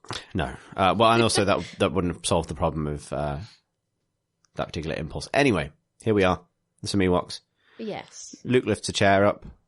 Everyone's very impressed. Oh, the Ewoks help them, and then everyone goes home. The end. Is there any actual plot details we need to cover off here? Well, actually, there's a bit of a party. C-3PO tells the Ewoks the story of Star Wars so far. Right. Mm. Okay, well, I mean, we've done that. Yeah, pretty much. It's actually quite a lot like our podcast. But then, Luke goes away. He's looking sad. He's looking serious. Leia goes and talks to him. Right. What happens next? I don't know. Okay. You sure? Can you guess? Hang on. Okay. She wants to talk to him about... Hang on, he wants to talk to her, doesn't he? Okay. The kiss and why it was a terrible idea. That's not mentioned pointedly by either of them. Okay, interesting. Do they talk about their plans for the future and the Death Star? No. Okay. Do they talk about their dad? Yes. Mr. Vader. Mr. Vader. Mr. Motivator. Does he tell her you're adopted? Yes. And she says, oh. Yes. I'm not really sure what happens in this scene. I think I've mentally filled in the blanks a bit. So he says, I have to go, I'm endangering the mission, as you've ably pointed. He's been endangering the mission since the very first point where he was like, I might be endangering the mission. Yes, he says that. It has taken him a good 7 hours. He says that. He at least he confronts it. He doesn't wait for something bad to happen. Late! Really fucking late! Throw the guy a bone. He didn't know his magic space dad was going to be there. Oh. He says, I have to face Vader. Right. And she's like, but why? That sounds dumb. Yes. To which he replies, he's my father. That still doesn't really answer her question, to be fair to her. Yes, to be fair to her. So he's like, well, if he's your father, then we can just leave. Let's just get the fuck out. Yeah. To which she's like, no, I can redeem him. There's still good in him. I have felt it. Okay. And then he says, and she sort of, yes, okay, fine, but I don't understand your Jedi business. And that leads to him saying, you're wrong, Leia. There's power in you as well. And in a very roundabout way, but in a very poignant moment, he does say, you're my sister and you're also Force sensitive. Really? He never says, you're Vader's daughter. He just kind of implies that. But, it's all there. But, why would, what, and she's just fine with this? So, Leia's reaction to this news is something that it would take a long time and subsequent novels for anyone to ever dwell on. Right. Because what happens is, Luke looks up and says, the Force. He did blow up her entire planet and all of her people and her family. So, little plug, not a plug really, because it's just a book recommendation, but the novel Bloodlines, the most recent one, really does a good job with that. Of working through Leia's response to her own revelation about her parentage and how she deals with it, which is a lot more mature than what Luke does, really. Right. So he says, the Force is strong in my family. I have it. My father has it. My sister has it. Right. Hint, hint, hint, hint, hint. That's really subtle. That's too subtle for me. It is, yeah. If someone said that to me, I'd just be like, oh, okay, fine. Well, great. Who's she? And then, Luke's like, well, I gotta go now. Gotta be sad in a Jedi somewhere. So off he goes. And does she know that she's a Jedi then at this point? Well, she's not a Jedi. She's just sensitive. Is that She has the potential to be. Right. And, one of the things is, if Luke fails, Leia has to do what he couldn't, potentially. But she hasn't had any training. Exactly. So why does he not, at least tell her a little bit about how to do mind tricks? Probably more than he can cover, because he's endangering the mission. I don't know, Pip. He's on his mission. It just feels a bit like he's given her something, incredibly dangerous to know, and then it's like, well, if I die, then it's on you, so Peace. Enjoy that. Also, the last of the Jedis is dead. Mm. So... Yep. I'm sure they'll phone you on the ghost phone. but I mean, they'll be in touch. It's not, I'm with you on this. It's not a great, very helpful parting on Luke's part. No. Han comes out immediately after Luke leaves and says, is everything okay? And Han reads it the wrong way and thinks it's a tearful parting for them because they love each other, which is kind of true, but not in that way that Han thinks. Right. And he says something honourable, but not really believable because he's Han. It's like, oh, if Luke comes back out, I won't get in your way. And Leia's like, shut up, you big idiot. And they have a hug. Right. It's quite sweet. Okay. So anyway, Luke goes and hands himself over to the Empire. Because at this point, unfortunately for our recap, there are 3 different strands of the film. Oh, God. I mean, okay. So, good. So in the interest of sanity, right. we're gonna do some quick fire. Okay, fine. Right. Yeah, no, Luke. in the interest of everyone's sanity. Yeah. Luke hands himself into the Empire. Yes. Meets Vader. Right. What do they talk about? Hands. This is why I wrote down Han Solo, because I thought maybe it was a cunning reference to the fact that everyone in the film has only one hand. Hand Solo. Yeah, yeah. That's actually probably cleverer than why he's actually called Han Solo. Because he was very close to being called John Solo. Because I think George wanted a name that sounded like it might be a lone wolf man. Oh, for God's sake. How about John Alone? And that's too obvious. We'll go with Han Solo. Okay. Well, anyway. Anyway, so yeah. So they talk about being Han Solos. Indeed, yeah. Yeah. Well, Luke tries to turn Vader to the light. And Vader's like, nah. Okay. Yeah. No, hang on. The Emperor is involved at some point, right? Yeah, well, he's just like, oh, this is probably part of my plan. Who knows? I'm not sure. It's fine. It'll work itself out. He's quite zen about it. Luke is convinced that Vader won't take him to the Emperor. Because Luke thinks that Vader is good in him, etc., etc., etc. Right. But Vader does take Luke to the Emperor. Right. And what's the Emperor up to? He's sitting. It's what he does. He's quite chilling. old. He's maxing. He's relaxing. In Space. Born and raised. So, Luke is... Hello. I am the Emperor. Kill each other, and I will be the Emperor again, still forever. Pretty much, yeah. That's broadly What his deal. What does the Emperor reveal? Hang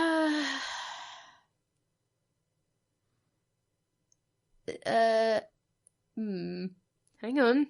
I can do this. He reveals that, can I have a hint? So Luke is confident that it doesn't matter that the Emperor is testing him because the Emperor will soon be destroyed. Right. Luke thinks that because Darth Vader used to be Anakin Skywalker? No. Because the Rebel fleet's on the way to destroy the Death Star. Oh.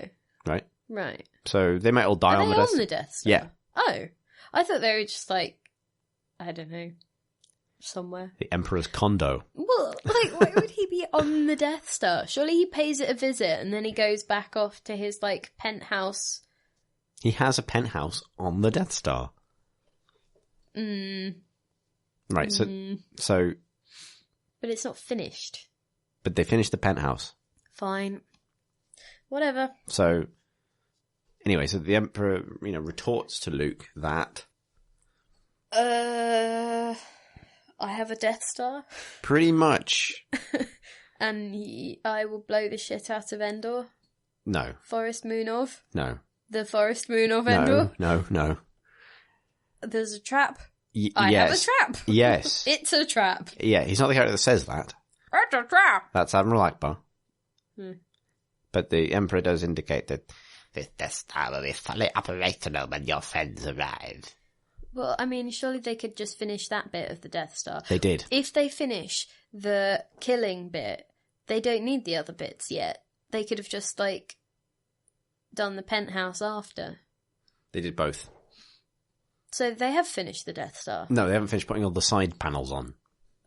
They've done the gun, so the rebels didn't think the gun was working. That's the important thing. Right. And this is revealed at some previous point in the film that we glossed over, but never mind. The Emperor didn't send the Imperial fleet away. They're hiding on the far side of Endor. Isn't that like the oldest trick in the book? Yes. Oh. But no one reads in space. But, like, surely they could have engaged their brains before their warp drives. Indeed. Perhaps you should take that up with them. Like, the lady in the brie and cheese party. Mon Mothma. Is it really? Yeah. Mon Mothma is her name. Is it really? Yeah, it is, yeah. Mon Mothma. Mon Mothma. Really? Yeah. Is that what she writes on her name labels? How many name labels do you produce on a daily basis, Pip? Oh, none, but I'm not called Mon. Mon Mothma. Imagine if she got married to Jason Momoa. Mama. Mama. Especially she double-barreled her name, yeah. She'd have to, because otherwise that wouldn't work. As they say, Mama. Mon Mothma, mo problems.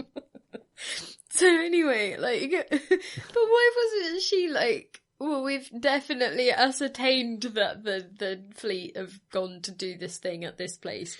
Because Like, what? many Bothans died to bring them shitty fucking information. Right. Well, anyway, so the Emperor feels like he is in charge of all of this stuff, and he's like the puppet master of all the puppet masters, and he's just like, I can see the future because I'm at one with the Force. Everything is proceeding as I have foreseen. Yeah, exactly. Yeah. That's quite good. Thanks. Well done. And like Vader is a bit like, oh, sure. Sure. Well, you know, like he's not as like future focused. No, he's a man of action and strangling. Well, he's a man of now. He's very much like he lives in the moment. Yeah, does Vader? Like that's why he ain't got time for tomorrow. That's why he's ended up in this situation. You know, it's where you get burnt to death in a volcano. A lot of extremely short-termist decisions, like I'm going to murder a lot of kids and fall in a volcano. Younglings. Yeah, exactly. E.g. For example. So.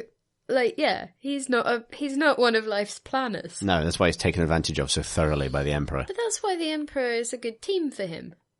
If he wasn't they do complete each other, yeah. Like, but you know what I mean? He's just like, how about don't do that because we need that for tomorrow. Like, he's all like, no, don't eat all the sandwiches. You can have 2 sandwiches in an hour.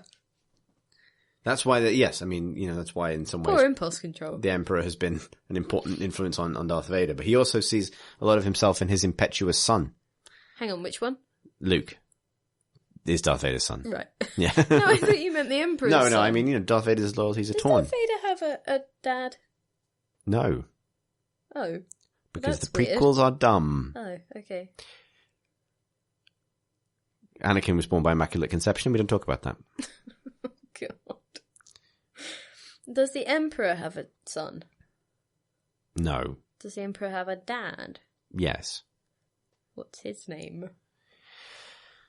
Peter Palpatine. Peter Palpatine. Peter Palpatine picked a pack of pickled peppers. So, he's... Hang on. Right. Sure. Great. Fine. So, what does he want out of this? Well, the Emperor? Yeah. Well, is he bored with Darth Vader? So there's 2 sides to this. One, right. The Emperor wants to destroy the rebellion. Why? Because they're trying to overthrow him. You make a good point. But, like, I mean, why can't he do it? Well, because the rebellion never engages them all at once. Right. You can attack they're guerrilla fighters. Yeah. You know? And it is, you know, there's a lot of different references to this across the films. Like, the rebellion never all engages in one place. No, okay, I see that. And so this has been a trap to draw out the rebellion Yeah, no, into one place that so it can feels be like defeated. an So erroneous question on my part if Okay. I'd thought about it for a moment. okay. The other one is, destroy the last of the Jedi, Right. of which he has two options. He either kills Luke. But why wasn't he that bothered about Yoda? He didn't know about Yoda. Everyone knew about Yoda. No, he didn't. They met! No, I mean, he didn't know Yoda had survived. Oh. So Yoda and Obi-Wan were hidden and went into hiding after, they're thick. But you can feel the Force everywhere, right? So why didn't he just, ask it whether Yoda was still there? It's not a magic mirror, for one thing. And the second thing is... I was thinking more of a Ouija board, but fine. Yoda hid on a planet dense with life, Dagobah, specifically to hide his signature in the Force. Is this like when you sort of go somewhere so you can get phone signal? The opposite, though. It's the opposite of that. Giving him he far went, too much he phone went somewhere signal. with no signal. Yeah. So he couldn't be, Yeah. he wouldn't accidentally Foursquare check in on Yeah. the Jedi. But why is notice board. there no, it's just moss. You're like, well, I mean, there's this Life. one planet that's loads of moss. It's got a lot of and then there's creatures. an actual Jedi on it. Look, the Emperor doesn't go around Force scanning every planet. Why not? He's not He's doing busy. much else. He's not, he delegates. He's busy delegating. I don't know, Pip. He's But just like, there is actually thought he could just do 20 minutes a day of Let me tell you what doesn't make sense. Force Because the Yoda thing exercises. is about the only thing that does. Do you know what doesn't make sense? No. Right? Hiding Vader's daughter he doesn't know about under a different name on a different planet with Yeah. trusted people. That's fine. Hiding Vader's son he doesn't know about under Vader's actual name. Vader Skywalker. Well, Skywalker, right? Under the names. Anakin, yes, indeed. Yeah. I see. On the same planet. It's not a common name either, No, is it? on the same planet that Anakin is actually from, with his Anakin's Aunt May actual and- aunt and uncle. Uncle Ben. Yeah, with his actual cousin. Yeah. 20 miles from Obi-Wan. Maybe that's sensible though, because they've clearly fallen out of touch. They have. Like, they do not talk. Yeah, they're not on the Christmas card list. Exactly. It doesn't make any sense. But anyway, there we go. It's Star Wars thing. But, like, if you were going to hide... Like, it's hiding in plain sight. Yeah. If you were going to hide someone's child Mm. away from where they would expect you to do it if you were competent, Yeah. you wouldn't give it to their sister. No. Right. No. There you go. Yeah, you're quite right. It's a brilliant plan. Yeah. Anyway. But he didn't even know he had children. No, he didn't. That's the other part. So he doesn't know to go looking for So them. that's all right, isn't Yeah. it? Like, Yeah. it could just be that Aunt May and What's-His-Chops had children. Uncle Bob. Ben. Yeah. That's a nice name, isn't Except that their surname isn't Skywalker. So anyway... it? Well, hang on. What is their name? Lars. Are you kidding? No. Owen and Baru Lars is their names. Why is that funny? I understood why Mon Mothma was funny. Lars is just a name. Oh, I thought you meant Lars, like the Lars. Like, there she goes. Like, they're just wandering around singing. Anyway, Yeah. fine. So, but I still don't understand what's in it for the Emperor, apart from the rebellion. Apart from ending the threat to his political and personal existence, stopping the last of the Jedi. You are only allowed 2 Sith, Yeah. right? Yeah. So, one of the 3 of them, at least, is fucked. Yeah. He clearly doesn't think it's going to be him. Mm. So, and he's already built up this, like, relationship with Vader. Yeah, but Vader's... So what's new Vader going to do? Well, I mean, so the son of Skywalker could be even more powerful than his father. but he could always not. He could No, be I think rubbish. they see great things in Luke, for one thing. Right. Luke is very powerful in the Force. The other thing is that Vader's had a lot of bits fall off him over the years. But, I mean, surely that's like a story of triumph over adversity. It's a heartwarming tale, for sure. But they're not big on that in the Emperor. They're big on strength, immediate strength, and potential. But he's, like, made of, like, whatever the strong metal is, Put it this way, adamantium or whatever. it's a win-win situation for the Emperor, because if Vader kills Luke, Jedi problem is dealt with, Vader is still the big dog, right? If Luke kills Vader and turns to the dark side, then, and doing so turns to the dark side, then Luke has proved himself to be stronger than Vader, Right. and therefore a better apprentice to the Emperor. Right, so, but what if he doesn't kill, like, what? What if indeed a third thing happens that fucks over the Emperor? Quite. But it's like, Okay, so those are some of your options, but the other options include one or both of them killing the Emperor, and then there's other options which are that Luke kills Vader and then doesn't turn to the dark side, or Vader kills Luke and then is so filled with remorse that he turns away from the dark side, and then the Emperor's just got to find another Sith, and that's probably quite difficult. It is. He's quite old. He's not got time for the training, because what was it that they used to do? They probably used to just go and raid the Jedi Academy every now and again and be like, which one of you is stealing the other one's biscuits? Come Indeed. with me. Yeah. Are you interested in more than biscuits? You're right. It's not a brilliant plan. However, as Luke says, your overconfidence is your weakness. Right. The Emperor is pretty convinced of his own power. He's pretty convinced of his own ability to call these outcomes correctly. Yeah. He's relied on that for a long time, and he's pretty convinced this is going to go his way. So he can't see the future. He can't see the future. He can manipulate people. He can, he's a master of planning and manipulation, and he has, some sort of ability to, sense his feelings in others and that kind of thing. But he can't just say this is definitely going to happen. Okay. And he is overconfident. Right. Yeah, Luke literally says that. Of course, then the Emperor says, your faith in your friend is yours. Right. So. But it isn't. No. So the Emperor's it's not a great day for the Emperor. No. But he will never know that. No. Well, he will. Oh. He gets the sense of it right towards the end. Oh, fine. So Rebel fleet exits hyperspace. Right. Lando's there. What does Lando realise? It's a trap. Yeah. Also. It's a trap. Yes. The shield's up. Oh. The shield's still up, yeah. so they can't get to this. So they have to turn the fleet. Well, that's an error. It is, yeah. Who was in charge of that? Han. Oh, well. If And he'd had more than one Han. He does have more than one Han. Yeah, he has two it's true. Hans. And Vader has no Hans. Technically, yes. Exactly. So this doesn't work at all. No. Oh, We've got Han. And now I just seem insensitive. So, I feel the bad reason now. things have gone badly on the ground because turns out all of the Emperor's best troops are there, not just a scattered guard. That means the shield's still up, so the fleet has to turn around. And what's behind them when they turn around? Ships? Yeah, it's the Imperial fleet. Oh shit. Yeah. At that point, Admiral Akbar says, It's a trap. indeed. I mean, with all of that lead up, I feel like I haven't really done the line justice. No, indeed. He said it well earlier, so it's fine. We can fine. always dub it back over. He did a little scat solo. It's good.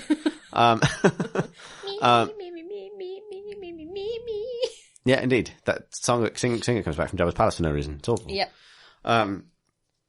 Anyway, I don't think I could get you to recap the Battle of Endor from a space point of view, or even a ground point of view. Boring. Let's rattle off the key beats. Rebels, they're in a bit of trouble. Are they? Yeah. Well, I mean, of course they are. They're up against the entire Imperial fleet. And also, the Death Star works. Oh. Shit. What's it doing? Firing. But, I mean, what? Spaceships. Oh. I didn't know if it could pick off things that were that small. It picks off the biggest spaceships. Okay, like the because capital I ships. thought that it was a big beam that you needed to sort of point at things and then they might have moved. It is, but it fires those little low power shots to kill individual rebel capital ships. Why didn't they have more than one cannon on it? Because surely your main way of killing a Death Star would be to sneak up behind it with another Death Star and blow it up from behind. Because it can't turn around, can it? No. It's just always just going to be focusing on forwards. Well, I mean, it can turn around. Yeah, but if you have, if you had 3 cannons at, a third of the way round each, then you would significantly reduce the chances of something sneaking up behind it. I imagine it wouldn't have enough power to fire them. You need a bigger Death Star. Indeed. And something coming out of the bottom as well, because there's no bottom in space. There just isn't. No, that's true. Don't look at me like that. You're right. I can't argue with that. Thank Anyway, you. so Lando comes up with a strategy to protect the rebels from the Death Star. Okay. Do you remember what it is? No. Okay. It's to move the rebel fleet into the Imperial fleet to engage the Star Destroyers at point blank range. What, so they don't want to kill their own... Yeah, because for some reason, despite the Empire's ruthlessness, they're not that ruthless. They're not willing to fire their Death Star indiscriminately into a melee. Yeah, so spaceships can get into what melee range of each other. And Yeah, stuff. yeah, Okay, exactly. fine. Yeah, Sure. they're punching away. Oh, God. The spaceships are whooping about. Like, this is why I go to sleep after Jabba's finished. Like, this is just nonsense. It's space battles. But it is nonsense. Don't though. say that. Don't say But, that. like- You know that hurts. But, like, you leave your space dinosaur and you go home and then you have your tea and then that's fine. And it's all nice. And that's the point on which I've finished. On the ground, things aren't going great for Team Han and Leia. Probably not, No, no. and their gang. But then,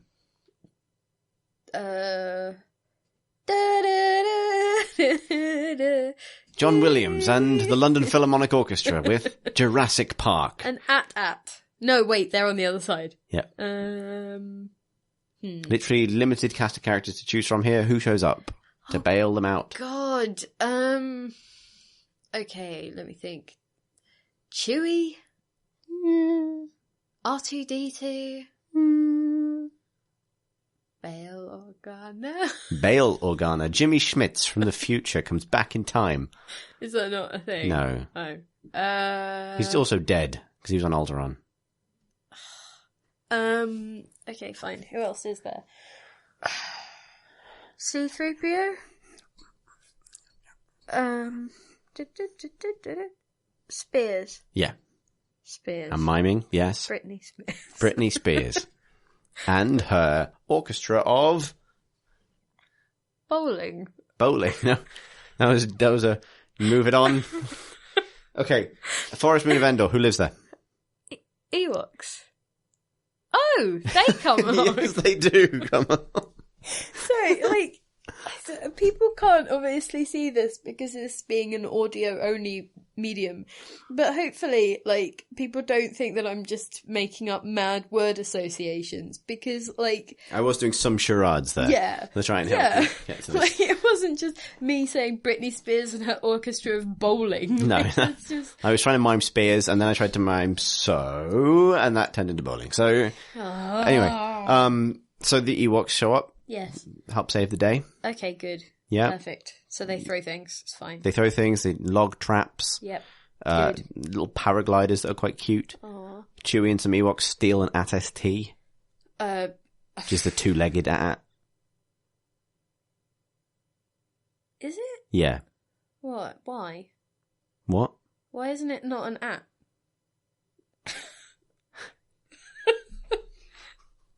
That was a genuine question. Because... Is it not like an app being like one of the modules? So you've got an app. Because an AT is two ATs. Yeah. The front and the back AT. Like a pantomime horse. No. You could like couple them It's together. an acronym. Okay, fine. Stands for All-Terrain Armoured Transport. Okay. What's the hyphen for? I don't know. Okay. All-Terrain hyphen Armoured Transport. Okay, what's ASTA's to... I think it's All-Terrain Scout Transport, but I'm actually not 100% sure on that. Okay. Fine. Yeah. Oh. Shit. Anyway, so they save the day. Right, Han good. is able to blow up the shield generator. Great. And Leia. Good for him. There's a nice moment where Leia shoots... Leia does get shot, but Leia also shoots a stormtrooper that's about to shoot Han. Right. And Han looks at her and says, I love you. And she replies, I know. yeah. It's a little reversal of their moment from Empire Strikes Back. That's quite nice. It is quite nice. That is quite nice. It's particularly because the original one was an ad-lib. So, Aw. yeah. So the second one isn't an ad-lib? No. It's a mad lib. Shut up. Mad lib, deep lib. In lib with each other. Oh, shut up. So is that... Have we finally finished on Endor, the Forest Moon? Pretty much. We've lost a shitload of film, but like... Oh. So, anyway, so... Stuff is able to Really happen. The struggle shield with goes Star down. Wars. Lando and Wedge and Jake Farrell and a lot of other characters. Wedge? Wedge, Antilles. Dennis Lawson, who's in Casualty. You'll know who he is. No, Casualty. It's fine. Yeah. Is it Tom Campbell Gore What? in Casualty? That may well I be. think. Okay. while I was... You like Casualty now, or Holby now? I like Holby City now. Because Tarkin's in it. He is in it, yeah. Yeah. Anyway. New Tarkin. So that's the Old key. Tarkin's face. The most important action, however, takes place in the Emperor's penthouse. It's like Cribs. As things get dark for the rebellion, Yes. Luke is finally drawn to do what? Fight? Yeah, who? Dad? Yeah, pretty much. But not like he wants to kill the Emperor. Okay. But Vader goes like shum and stops him. Right, because he's the Emperor's bodyguard Yeah, as well. yeah. Yep. So what do they do? Fight Yeah, with their lightsabers. yeah. But then, what? like, Oh, was that part of the movie story, next thing, what happens next? Well, I mean, presumably one of them wins. I mean, obviously one of them wins. Well, Luke hides Hides what? himself. Hiding. But they're in the middle of a fight. He sort of disappears into the machinery at the back. Oh. Conceals himself. But, how does that work, given that they literally all have the power of the Force? Not clear. I mean... It's not clear, Pip. It's not clear. The whole thing is weird. But, even if you just position it as its most basic echolocation, They're not beluga whales. I was actually thinking of bats. Okay. But, because of the wings. Black wings. Then, Flap, flap. Anyway. So, but they can literally sense each other from miles and miles away. maybe it's like a kind And one of them just goes, "Oh, I know, I'll hide behind a box." Maybe. Maybe it's like they could detect each other, in a certain area, but when they're in the same area, you wouldn't know exactly where they were. Look, I didn't write this. I just have loved it for my entire life for some reason. Okay. Sure. So while he's hiding in the machinery, yeah, they have a conversation. Deus Ex Machina. They have a conversation. Yes. Vader is goading him. Yes. Do you remember this? What is it that finally No. makes Luke angry enough to tap into the dark side? You're bad at being a Jedi. No. Vader senses something in Luke's fears because he searches Luke's feelings. He senses his attachment, his fear for the friends on the ground, Right. and particularly for A sister. sister. Right. And then Vader says, I didn't know I had a daughter. "No, Oh. that'd be a good thing to say." Your sister will be your undoing. No, that's unsettling. I'm just guessing at this point. Hang on, let me think. So Vader is trying to get at Luke at this point. Yep. I will kill your sister. No. Oh.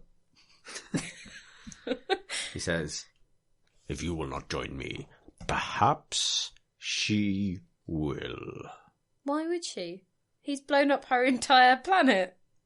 A good question. In the words of Maz Kanata, for another time. Who's that? Force Awakens. We'll get there when we do this for the Force Awakens. Sure. So that Luke loses his shit, Right. wails on Vader, Right. taps into the dark side just a little bit. Right. Then Luke wins. So hang on, his dark side is stronger than Vader's dark side. His anger is powerful. Right. And he chops off Vader's So hand. it's just Vader, just a bit apathetic at this point. He's just got not much going on. Well, Vader's He's conflicted. just not Vader's into anything. Vader's torn. Vader genuinely does have... But why isn't he cross? He's got 2 children that he didn't know about. Why is he not angry He is cross. about that? He's angry at the Emperor about this. But why is his rage not why is his rage being outdone by Luke's rage? Because, I don't know. Because sometimes things happen in stories. Okay. All right. Sorry, George. So Luke, chops off Vader's hand. Right. And the Emperor is like... Or left. Hey! It is right. Okay. So, we're back to Han Solo. Indeed, they're both Han Solo now. And Luke looks at Vader and sees his own metal hand. A loose seal. A loose seal. and thinks, implicitly... That's my dad. We're both Han Solos now. Yeah. Exactly. Yeah. Like father, like son. Yeah. Yeah. Is it the same hand? Yeah. Ah. I think it is, yeah. And the Emperor walks forward. And he puts both his hands out. No. Well, yeah, he does, yeah. He does. He does, yeah. But first he goes, good, good, good. Kill him and join me to build the galaxy forever or something. Right. But what does Luke do that's surprising to everybody? Says no. Indeed. He does the thing you mentioned earlier that the Emperor didn't see coming. Says no. He defeats Vader, but doesn't turn to the dark side. Yeah. Yeah. Not fully. He gets almost to the edge of it. Yeah. And then he goes, tantrum. And what he says next is actually really touching.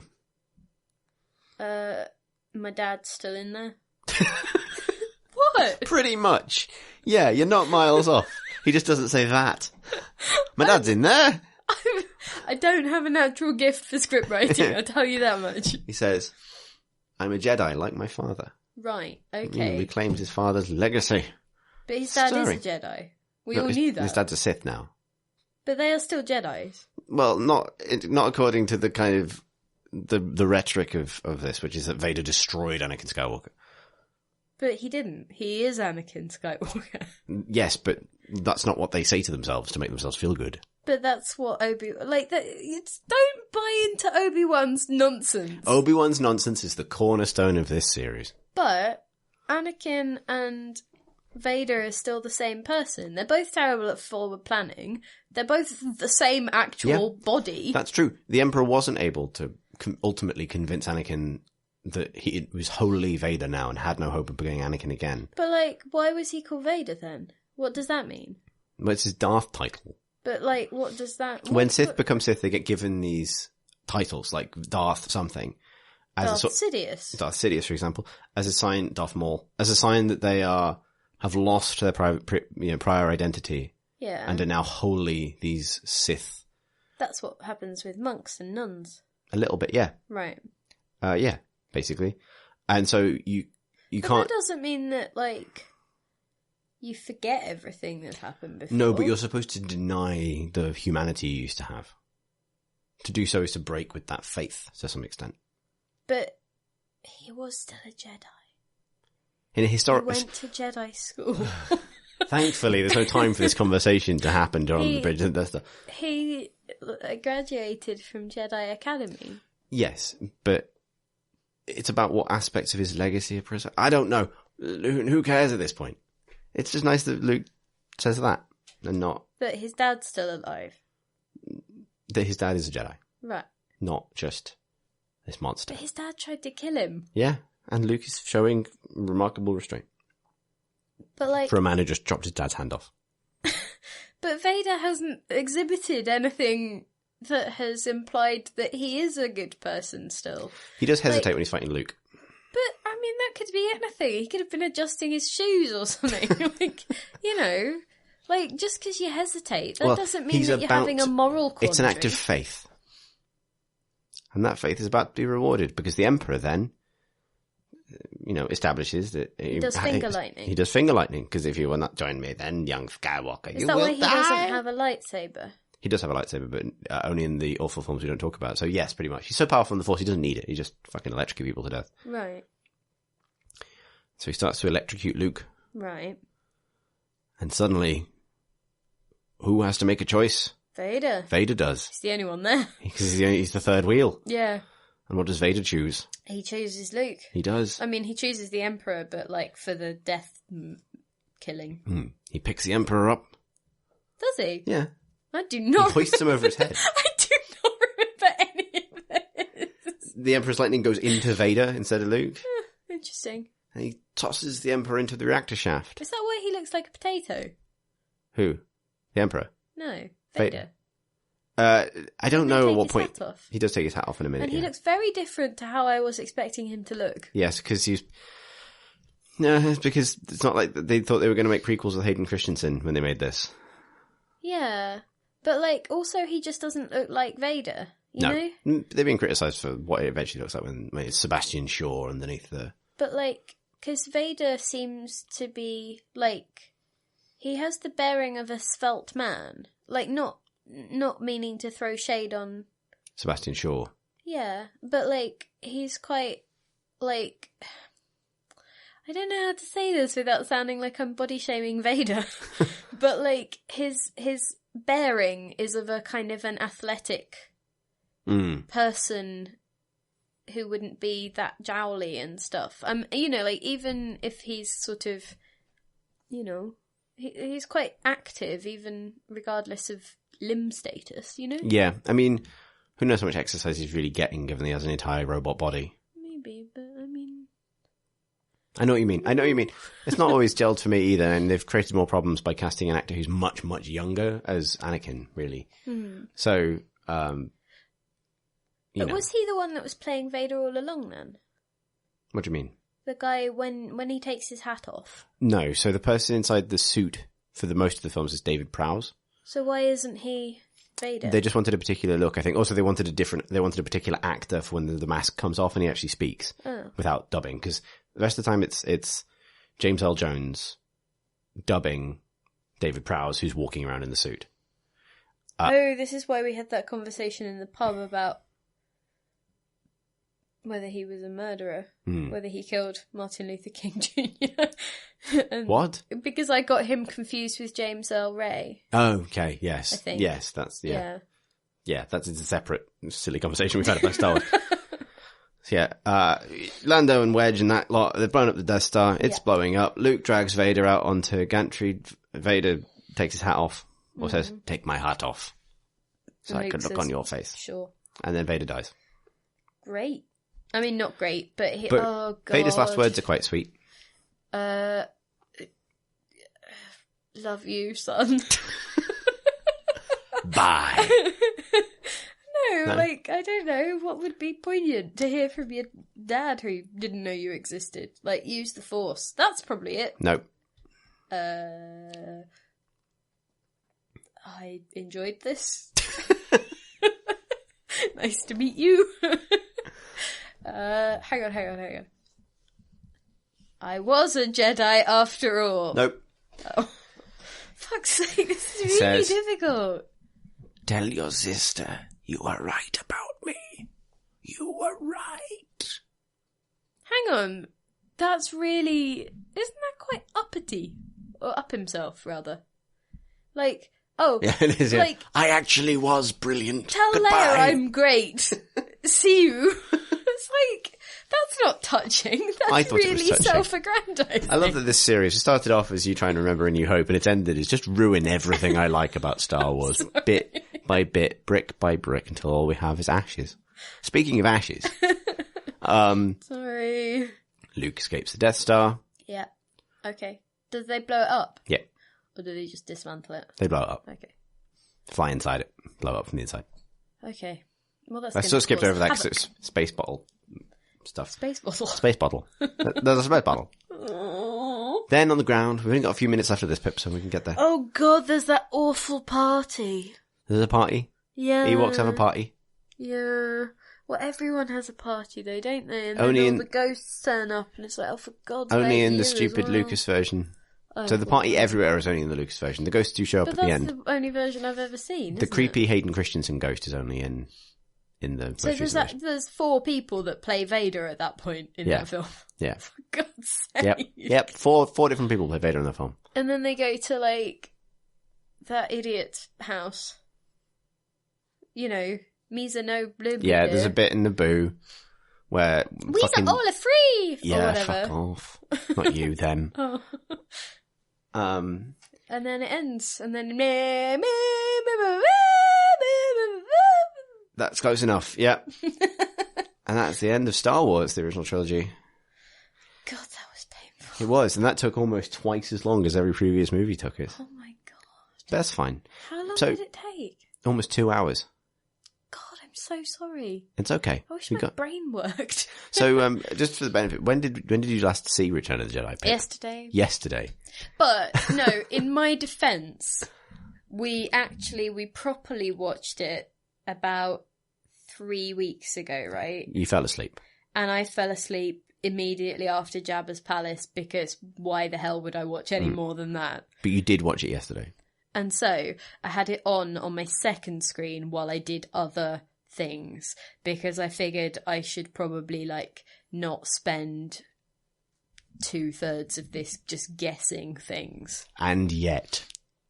Look, I've seen the full thing 2 times in my entire life.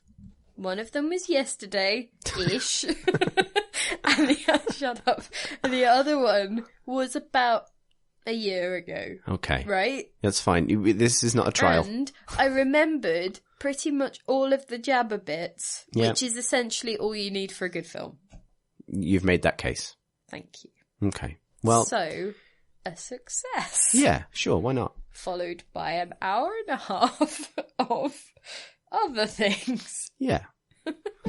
People who can join us probably in 6 months or so. When we do what? I'm not going back to the prequels. No, God no. Force Awakens? Okay. I think we should do Force Awakens. Or Rogue One. I can tell you all about the bread, and then that's it. Yeah. Look forward to that. People who inexplicably listen to this. Yeah, oh God. Are you still there? Well, we won't be. Bye. Bye.